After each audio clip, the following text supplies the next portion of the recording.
Hi friends, welcome to my channel. இன்னைக்கு நான் உங்ககிட்ட எதை பற்றி பேச போகிறேன்னு பார்த்தீங்கன்னா, அதாவது வீட்டில் பணப்புழக்கம் அதிகமாக கடன் பிரச்சனைகள் தீர்றதுக்கு என்னென்னவெல்லாம் பண்ணுனா நம்மளுடைய பண வரவு அதிகமாகும், முடிஞ்சளவு கடன் பிரச்சனைகள் இருந்து எப்படி மீண்டு வெளியில் வரலாம் அப்படிங்கிறத பற்றி தான் இந்த வீடியோவில் உங்ககிட்ட நான் ஷேர் பண்ணியிருக்கிறேன்.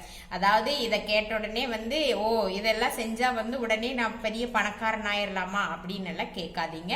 அதாவது ஏழ்மை நிலையில இருந்தாலும் கூட நம்மளுடைய அத்தியாவசிய தேவைகளுக்கு என்னைக்குமே ஒரு கஷ்டம் இல்லாத அளவுக்கு ஸ்மூத்தா வாழ்க்கை போறதுக்கு தான் இந்த சில விஷயங்களை எல்லாம் செஞ்சோம்னா நம்மளுடைய வாழ்க்கை தரமாகப்பட்டது ஒரே ஸ்மூத்தா போயிட்டு இருக்கு அப்படிங்கிறது தான் என்னுடைய கருத்து. அதுக்கு பாத்தீங்கன்னா முதல்ல முடிஞ்சளவு நம்ம வீட்டுல எதிர்மறை வார்த்தைகளை உபயோகப்படுத்தவே கூடாது. குழந்தைகள் குறும்பு செஞ்சாலோ இல்ல நம்ம பெரியவங்க கிட்ட வாதங்கள் ஏற்படும் போதோ ஒருத்தருக்கு ஒருத்தர் கருத்து வேறுபாடு ஏற்பட்டாலும் கூட கெரகா சனிய அப்படிங்கிற மாதிரி வார்த்தைகளை நம்ம முடிஞ்சளவு தவிர்த்தணும். அதே மாதிரி எந்த யாராவது ஒரு பொருள் நம்ம கிட்ட கேட்டாலோ இல்ல ஏதாவது ஒரு கடன் கேட்டாலோ இல்லை, அதாவது நம்ம வீட்டுல கொஞ்சமா கூட இருக்கலாம், அவங்க கேட்கும்போது இல்லை அப்படிங்கிற வார்த்தை நம்ம யூஸ் பண்ணவே கூடாது. கொஞ்சமா இருக்குது, இருங்க வேணா வாங்கிட்டு தரட்டா அப்படிங்கிற மாதிரியும் கூட நம்ம அதை சொல்லிக்கலாமே தவிர இல்லை அப்படிங்கிற வார்த்தை நம்ம உபயோகப்படுத்தவே கூடாது. அடுத்ததை பார்த்துட்டீங்கன்னா, நம்ம பணம் புழங்குற இடமா இருந்தாலும் சரி, நம்மளுடைய பூஜை அறையா இருந்தாலும் சரி, எப்பவுமே சுத்தமா வச்சுக்கிறதுக்கு முயற்சி பண்ணணும். நம்ம பர்ஸ்ல பணம் வைக்கிறதா இருந்தா சுருட்டி போட்டெல்லாம் வைக்கவே கூடாது. முடிஞ்சளவு அதை நீல வாக்குல வச்சு பணத்தை எப்பவுமே நீட்டா வச்சிருக்கணும். அது கூட அந்த சில்லற காசுகளையும் கூட போடுறத நம்ம தவிர்த்துக்கணும். இதெல்லாம் செய்யக்கூடாத வேலைகள் அப்படின்னு நான் சொல்லுவேன்.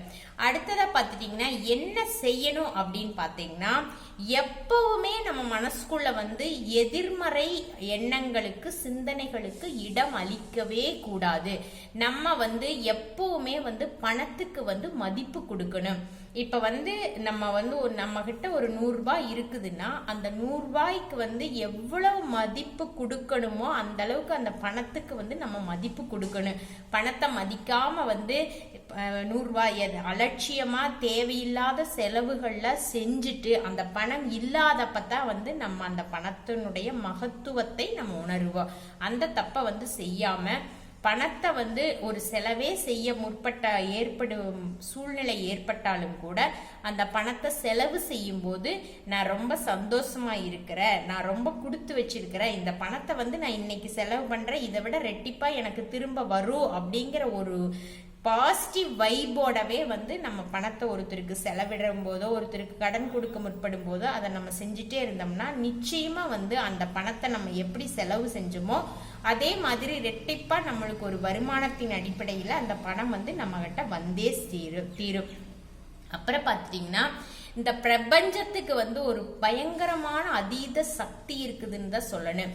இப்ப நம்ம கோயில்களுக்கு போறோம், சாமி கிட்ட போய் முறையிடறோம், நான் இத்தனை நாளுக்குள்ள இதெல்லாம் நடந்துடணும் அப்படின்னு சொல்லிட்டு ஒரு நாளைக்கு போய் பயங்கர பக்தி மயமா நம்ம வேண்டிட்டு வர்றோம்.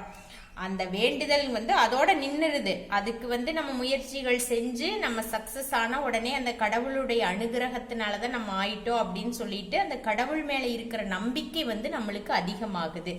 ஆனா அதே நீங்க இன்னைக்கு இந்த நிலையில் இருக்கிறீங்க, கண்டிப்பா நான் எனக்கு இவ்வளவு கடன் பிரச்சனைகள்லாம் இருக்குது, இதெல்லாம் நான் சீக்கிரமா கட்டி நான் முன்னேறிடுவேன்னு சொல்லிட்டு நீங்க மனசுக்குள்ள சொல்லிக்கிட்டே இருந்தீங்கன்னா, அதாவது ஒரு தீபம் போடுறதா இருந்தாலும் ஒரு வேண்டுதலா இருந்தாலும் 21 நாள் செய்யுங்க, 48 நாள் செய்யுங்க அப்படின்னு சொல்லிட்டு எப்படி காலக்கெடு வச்சு சொல்றாங்களோ அதே மாதிரியே நீங்க மனசுக்குள்ள இந்த பிரபஞ்சத்துக்கிட்ட கேட்கறது கோரிக்கைகளுக்கு அவ்வளோ ஒரு வலு இருக்குது.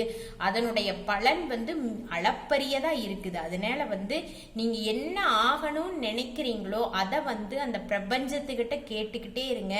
நான் இன்னைக்கு ரொம்ப சந்தோஷமா இருக்கிறேன், என்னை இந்த சந்தோஷமா வச்சிருக்கிறதுக்கு நான் உனக்கு என்னைக்குமே நன்றி செலுத்திட்டே இருக்கிறேன் அப்படின்னு சொல்லிட்டு சின்ன சின்ன விஷயங்களுக்கெல்லாம் கூட நீங்க மனசார இந்த பிரபஞ்சத்துக்கு நன்றி சொல்லிக்கிட்டே இருந்தீங்கன்னா அது கண்டிப்பா நீங்க என்ன நினைக்கிறீங்களோ அதை நிச்சயமா இந்த பிரபஞ்சம் உங்களுக்கு திரும்பி கொடுத்தேதான் தீரு.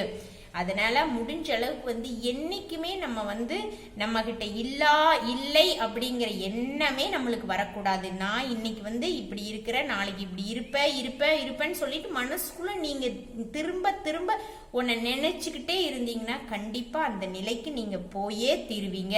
இன்னைக்கு நான் இப்படி கடனாளியா இருக்கிறேன், நாளைக்கு இந்த கடனை எல்லாம் நான் கட்டி இன்னும் 4 பேருக்கு கடன் கொடுக்கிற அளவுக்கு என்னுடைய நிலை உயரும்னு நீங்க சொல்லிக்கிட்டே இருந்தீங்கன்னா அதுக்குண்டான தேடலுக்கு வந்து நம்ம ஆட்டோமேட்டிக்கா வந்து நம்ம புஷ் பண்ண ஆரம்பிச்சிடுவோம். நம்ம இப்படியே இருந்தோம்னா எப்படி நம்ம கடன் கட்டுவோம், ஏதாவது ஒண்ணு நம்ம செய்யணும் அப்படிங்கிற ஒரு சிந்தனை நமக்குள்ள ஆட்டோமேட்டிக்கா வந்துடும். அதன் மூலியமா வந்து நம்ம ஒரு வேலைக்கு போவோம், இல்ல வீட்டுல இருந்து ஏதாவது ஒண்ணு செய்வோம். நம்மளுடைய முயற்சியாகப்பட்டது பல மடங்கு அதிகரிக்கும். நம்ம எண்ணங்கள் எப்படி உருவாகுதோ அதை பொறுத்துதான் நம்மளுடைய செயலாகப்பட்டது வடிவம் பெறும். அதனால நம்ம என்ன நினைக்கிறோமோ அந்த எண்ணமாகப்பட்டது நல்ல சிந்தனையாக நல்ல செயல் வடிவமாக மாறுறதுக்கு இந்த பிரபஞ்சத்துக்கு நம்ம நன்றி கடன் பட்டவர்களா இருந்துகிட்டே இருக்கணும்.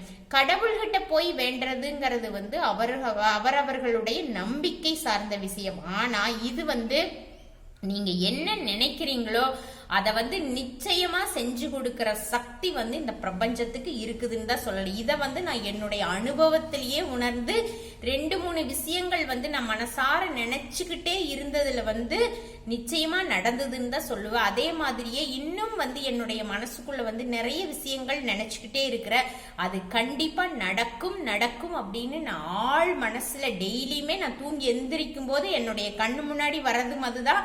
நான் இப்படி இருக்கிறேன், நாளைக்கு இப்படி இருப்பேன், இதுதான் நடக்கு, நல்லதான் நடக்கு, இதையவே தான் நான் திரும்ப திரும்ப சொல்லுவேன். யார் என்னை பத்தி என்ன சொன்னாலும் எனக்கு அதை பத்தி கவலையே இல்லை.